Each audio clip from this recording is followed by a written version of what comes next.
Hello everyone. Today I'll be showcasing a dumb little game I made in a day. Yep, that's the title of the game. That's because it's a project that I made just for fun. Um, I wanted to see how well I could test my abilities that I've learned in the Java class. It's something small really, and it's also an assignment I made for this class, which is for it was for my Java class, and it was also a little rush. That's why I made it in a day. But whatever. Enough talking. This is part two of the game because the part one I made it in my C++ class, which was last semester.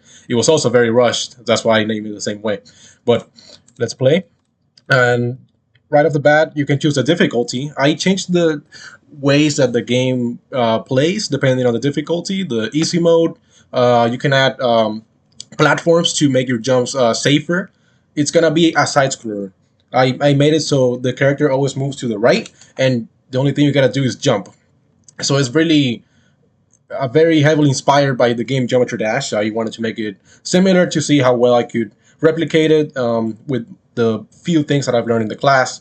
But the easy mode is gonna add platforms to the game, so the square jumps on them, and it's harder to hit the spikes on them. The normal mode, it's just gonna be the spikes.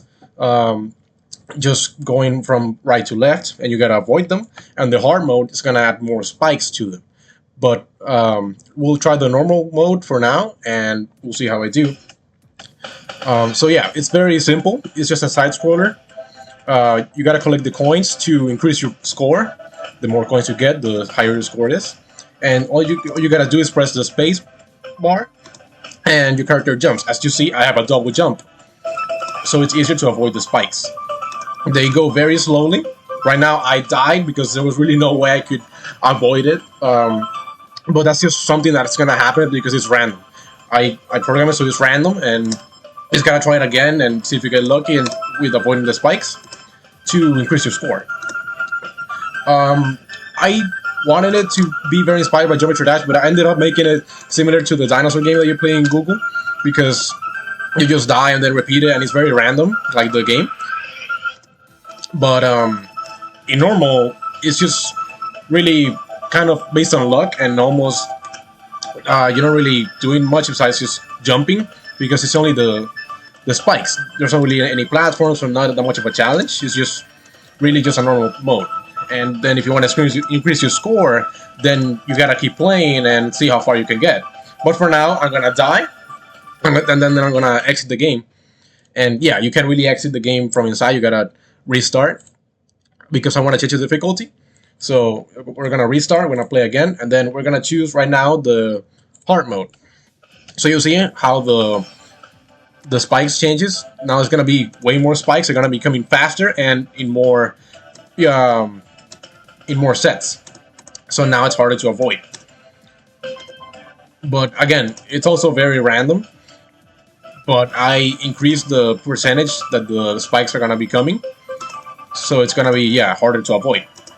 But that's basically it. That's only if you wanna maybe like push your limits and see if you can get a better score with more spikes coming. But that's really it. So okay, so now I'm gonna die, and then I'm gonna exit the game, and then I'm gonna restart, so I can show you guys how the easy mode plays, which is the same thing but with fewer spikes, and there's gonna be platforms that you can jump on, so it's easier to avoid the spikes. So right, this is the first platform. So yeah, it's also random. So this time it was very on top. So yeah, this was a good example because I can jump on it, and you see the spikes was on the bottom, and since I was on the platform, it didn't hit me. So in a way, it's easier to just get more points because you don't gotta worry about the spikes as much as you do with the hard mode. But that's basically how the whole game plays out. It's just like the square moving left to right and avoiding the spikes while collecting coins and see how far you can get and to increase your high score. By the way, this music, I made it, so but just around the fact. But that's basically it. That was my showcase for the game for my Java class. I hope you guys enjoyed it, and I'll see you next time.